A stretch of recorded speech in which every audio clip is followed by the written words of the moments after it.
Hello viewers, I am Shubhashri and welcome back to my channel Jiva. Today I am here with a recipe made of poppy seeds. There are many recipes that can be made of poppy seeds, but today I will be sharing the recipe of paneer posto. If you are looking for something pure vegetarian, then this is the recipe you need to try your hands on. As I said, there are a lot of recipes that can be made of poppy seeds. Hopefully, I will be sharing the recipes in the coming days. So if you don't want to miss those really quick and delicious recipes, get subscribed to my channel and hit the bell button to get notified. This recipe is a great rescue if you are not in a mood to deal with the onion, ginger and garlic. This is best served with roti, puri, naan or any kind of paratha.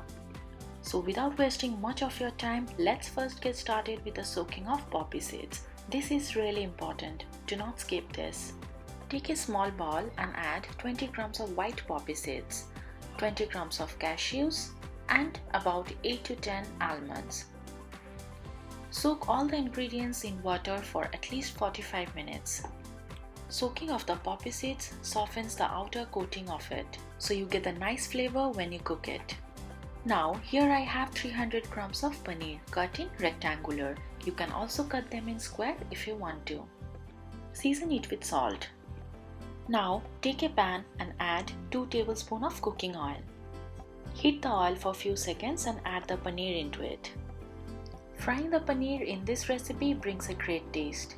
Why I am saying this is because I have tried this recipe without frying the paneer, but that didn't go well. How crispy you want the paneer to be fried depends on you. I like more of a crispy one, so I will fry the paneer till it turns dark golden brown. Fry all the sides of the paneer evenly. Following the same, fry all the cottage cheese. It's already 45 minutes now that I have soaked the poppy seeds, cashews and almonds. Put them into a blender and add 2 tablespoons of water to it. Grind it into fine paste. Do not add much of water while you grind it. Rinse the blender and collect the remaining amount of the paste.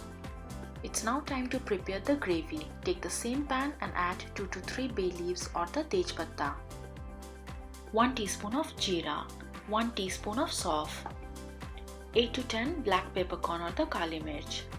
Fry till you get the nice aroma of the spices. This will take you around 2 to 3 minutes on medium flame. Once you are sure about having the aroma of the spices, add the paste which you have just made. Fry these around 6 to 7 minutes on medium flame, but continue stirring. Do not change the color of the paste.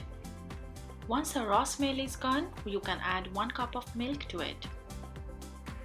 You can here use whole milk or the skimmed milk, that totally depends on you.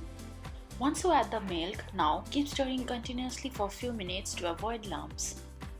Keep stirring till you have this consistency. This should take you around 2 to 3 minutes more on medium-high flame. To this add 1 teaspoon of white pepper or the safed mirch, 1 teaspoon of dry roasted sauf powder and some salt to your taste. Give it a nice mix with the paste. Cook till the milk dries out or you have this consistency.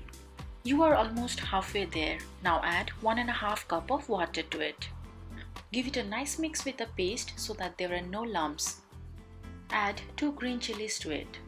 You don't have much to do now. Just cover the lid and let it cook for another 5-6 minutes. When it comes to boil, add the fried paneer. Mix the paneer with the gravy in the pan.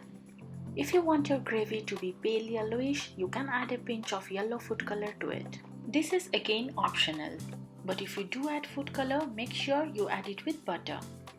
Melt 10 to 15 grams of butter and add a pinch of yellow food color to it. If you are not using food color, you can simply melt the butter and add to the pan. This is just to have a light yellowish color in the gravy. Now to finish with, add 1 slit green chili, 3 tablespoons of cream. Give it a nice mix with all the ingredients in the pan. You don't really have to cook it now. Finally add 1 tablespoon of dried fenugreek leaves or the kasuri methi. Crush it with hands to get the best flavor. Mix it well and cover the lid. Let it cook for another 2 to 3 minutes.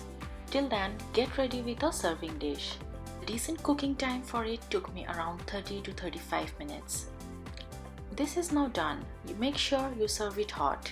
This is best served with plain roti or the fulka or any kind of naan or paratha. While serving, you can garnish it with a butter cube, some fresh cream and a coriander leaf on the top. That was all about this recipe.